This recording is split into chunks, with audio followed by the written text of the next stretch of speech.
सो आएगा this is particle. तो आज की वीडियो में बात कर रहे होंगे ओलंपियाड्स के बारे में। इनके बारे में बहुत कम लोग वीडियोस बनाते हैं बिकॉज इनके बारे में नॉलेज कम है लोगों को। बट मैं आपको आज NSEP, NSEB और NSEC ये तीनों एग्ज़ाम जो कि एक नीट की स्ट्रीम वाला बच्चा या PCB स्ट्रीम वाला बच्चा देता है या दे सकता है, उसके बारे में बात कर रहा हूँ। मैंने भी ये एग्ज़ाम्स दिए हैं एंड पर्सनली मैं आपको बताऊं तो मैंने NSEB क्लियर कर रखा है एंड P और C मैंने क्लियर नहीं करे हैं। बट मेरे बहुत सारे फ्रेंड्स हैं जिनने कि तीनों क्लियर कर रखे हैं एंड मैं आपको एक अच्छा सा आइडिया दे सकता हूँ कि किस तरीके से आप इनको क्लियर कर सकते हो। सो अगर आप YouTube पर ढूंढते ढूंढते आए हो कि आपको NSEP, NSEC, NSEB की तैयारी कैसे करनी है, तो ये वीडियो आपके लिए बेस्ट है। तो सबसे पहले तो मैं आपको एक चीज़ दिखाना चाहूँगा जो मेरे को NSEB का क्लियर करने के बाद मिली थी। ये बहुत ज़्यादा सुंदर सी सर्टिफिकेट है एंड ये मैं आपको अच्छे से दिखा देता हूँ। एंड पर्सनली मेरे लिए बहुत बड़ी बात है इसको लेना बिकॉज NSEB मेरे लिए क्लियर करना भी बड़ी बात थी। तो इसमें देखो मैं अपने स्टेट में टॉप 1% में आया था। माय नेम इज पार्थिकल, जैसे कि मैं आपको बताया था। एंड ये एक बहुत अच्छी सा मेरे को फील देता है बिकॉज पर्सनली NSEB जैसा एग्ज़ाम क्लियर करना, ओलंपियाड क्लियर करना बहुत बड़ी बात होती है। तो देखो इनका प्रिपरेशन कैसे करनी है। तो सबसे पहले तो तुम्हें जो है ना प्रीवियस ईयर पेपर कर लेने हैं जितने हो सके उतने। तीनों एग्जाम्स के P, C और B तीनों के प्रीवियस ईयर पेपर कर लो, ठीक है। इससे क्या होगा, तुम्हें एक आइडिया पता चल जाएगा कि किस तरीके से क्वेश्चंस आ रहे हैं, किस तरीके के क्वेश्चंस आ रहे हैं। तुम जब पेपर करोगे तो तुम अपने को एक टाइम लिमिट जो होती है उनकी उस हिसाब से सेट कर पाओगे कि तुम्हें भाई इतने क्वेश्चन इतने टाइम में करने हैं, है ना। तो उस तरीके से तुम अपनी एक पेपर प्रैक्टिस जब बना लोगे तो तुम्हारा ऑब्वियसली बहुत ज़्यादा काम आने वाला है। अब बात करते हैं किताबें कौन कौन सी आपको पढ़नी चाहिए। तो पर्सनली मैंने जब NSEB की तैयारी करी थी तो मैंने जो है ना एक किताब होती है अपनी कैम्बेल, ठीक है, ये मैं आपको बता देता हूँ, कैम्बेल बायोलॉजी। तो बहुत मस्त किताब है ये, अलग ही मज़ा आता है इसको पढ़ने में। एंड इसमें बहुत सारे टॉपिक्स होते हैं NSEB में जो कि पूछे जाते हैं, जैसे कि बिहेवियरल बायोलॉजी के कुछ क्वेश्चंस आते हैं जो कि मैंने इस किताब से पढ़े थे। इसको मैंने ज़्यादा नहीं पढ़ा था जब मैंने सेकंड स्टेज की तैयारी करी थी, मतलब कि NSEB के बाद जो स्टेज होता है उसमें मैंने इसको बहुत ज़्यादा पढ़ा था। बट NSEB के लिए मैंने ज़्यादा नहीं पढ़ा था। NCERT तो पढ़ते ही हैं सभी लोग, ठीक है। मोस्ट प्रोबेबली मुझे पता है कि आप एक बहुत ज़्यादा टैलेंटेड स्टूडेंट हो तभी आप इस वीडियो को देख रहे हो बिकॉज ज़्यादातर लोग इसकी तैयारी करते ही नहीं, नीट पे फोकस रहता है। बट जो बहुत ज़्यादा एक्स्ट्राऑर्डिनरी होते हैं वही इन सब एग्ज़ाम्स को क्लियर करने की सोचते हैं। तो आप सोच ही रहे हो तो इसका मतलब आप थोड़ा टैलेंटेड हो। तो ये किताब आप रेफरेंस के लिए ख़रीद सकते हो एंड आप जो है प्रीवियस ईयर के हिसाब से चलो। मैं पर्सनली आकाश में पढ़ता था तो आकाश की थोड़ा मॉड्यूल भी मैं देख लेता था, जैसे कि जेनेटिक्स वगैरह, जो कि थोड़ा बहुत आकाश से भी आ जाता है, आकाश की मॉड्यूल से।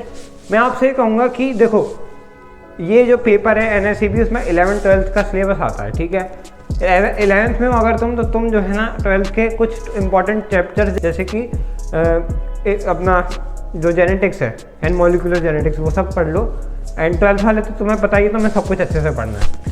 अब बात करते हैं NSEC के बारे में, ठीक है। NSEC तो NSEC के लिए देखो तुम्हें ऑब्वियसली एक्स्ट्रा एज किताबें के लिए जाना पड़ेगा, ठीक है। तुम्हारा NCERT वगैरह से काम नहीं हो पाएगा, ना ही आकाश की मॉड्यूल से काम हो पाएगा। तो वैसे तो टाइम नहीं निकाल पाते लोग, है ना। मैंने भी देखे बहुत लोग नहीं निकाल पाते टाइम, पर हो सके जितना हो सके तो तुम अपनी जो ऑर्गेनिक केमिस्ट्री है वो तो स्ट्रॉन्ग कर ही लो, ठीक है। तो तुम उसके लिए ना एक सोलोमोन आती है वो खरीद लो या कहीं से भी जुगाड़ लगा लो। मैंने पर्सनली जुगाड़ लगाई थी। तो उसके जो भी मतलब ऐसी ऐसी चीज़ें होती हैं जो कि इंपॉर्टेंट होती हैं, ठीक है, जैसे कि स्टीरियोआइसोमेरिज्म। तो ये सब चीज़ें पूछी जाती हैं एंड काफ़ी डेप्थ में पूछी जाती हैं जो कि अपन नहीं, नॉर्मल बच्चा नहीं समझता है डेप्थ में, लेकिन तुम्हें समझने की ज़रूरत है बिकॉज तुम NSEC की तैयारी कर रहे हो। तो बहुत सारे ऐसे छोटे टॉपिक होते हैं, तो वो तुम्हें जब तुम पेपर लगाओगे तुम्हें फील आ जाएगा कि हाँ ये टॉपिक है, ये मेरे को पढ़ने हैं। और तुम क्या कर सकते हो, जैसे तुम इनऑर्गेनिक के लिए JDL पढ़ सकते हो, ठीक है। अब जैसे जिस दोस्त ने मेरे NSEC क्लियर किया था वो JDL साथ में पढ़ता था शुरुआत से ही, 11 से ही, ठीक है।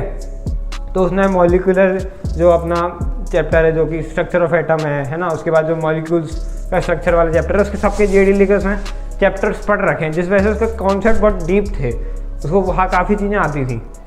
तो तुम अगर 11th में तो तुम्हें तो JD मतलब शुरुआत से अगर तुम पढ़ सकते हो ज़रूर पढ़ो, बहुत अच्छी किताब है इनऑर्गेनिक के लिए, इनऑर्गेनिक को डेप्थ में समझने के लिए, मैकेनिक वाइज इनऑर्गेनिक को समझने के लिए। मतलब ऑर्गेनिक में तो हम मैकेनिज्म करते ही हैं, बट इनऑर्गेनिक में भी अगर तुम्हें मैकेनिज्म करना है तो तुम JD पढ़ो।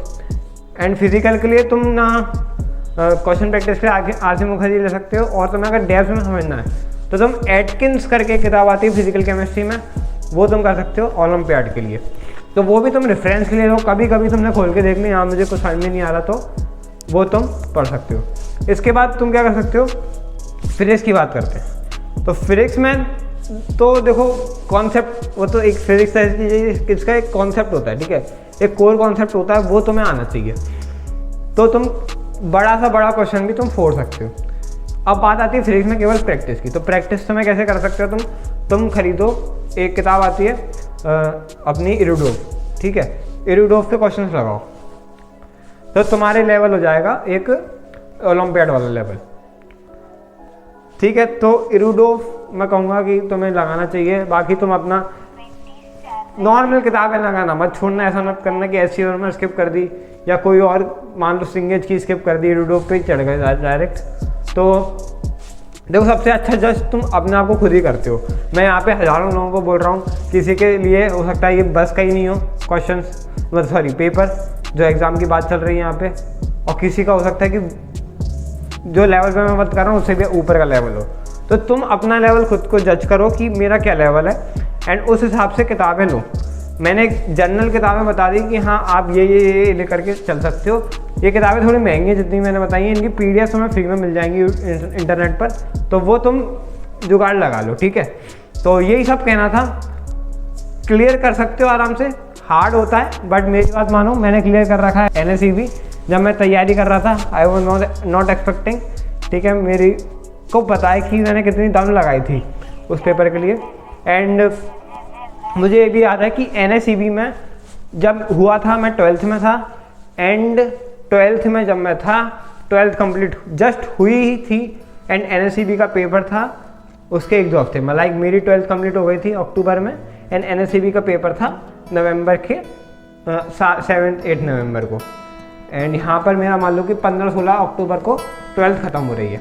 तो मेरे लिए ये था कि मैं 11th रिवाइज़ कर लूँ, वही बहुत है, बिकॉज NSEB में 11th-12th दोनों आते हैं। तो 11th के जो इम्पोर्टेंट पॉइंट्स हैं, जो मेन टॉपिक्स हैं, NCERT, तो मैंने NCERT पढ़ना चालू कर दी थी, मैंने 10-15 दिन के अंदर 11th की NCERT निपटाई थी। तो वो भी तुम्हें करना चाहिए, ठीक है। बाद में मैंने छोटे छोटे टॉपिक्स इस किताब से पढ़ी थे, कैम्बेल से, ठीक है। तो ये तुम, मैं कहूँगा कि तुम NCERT भी पढ़ लोगे ना अच्छे से, तो भी तुम NSEB निकाल सकते हो, बट तुम्हें अच्छे से आनी चाहिए, और थोड़ा सा एक्स्ट्रा टॉपिक्स तुम पढ़ सकते हो। मज़े वाले पेपर होते हैं ये पेपर वही बच्चा निकाल सकता है जिसको बहुत ज़्यादा इंटरेस्ट है पढ़ाई में।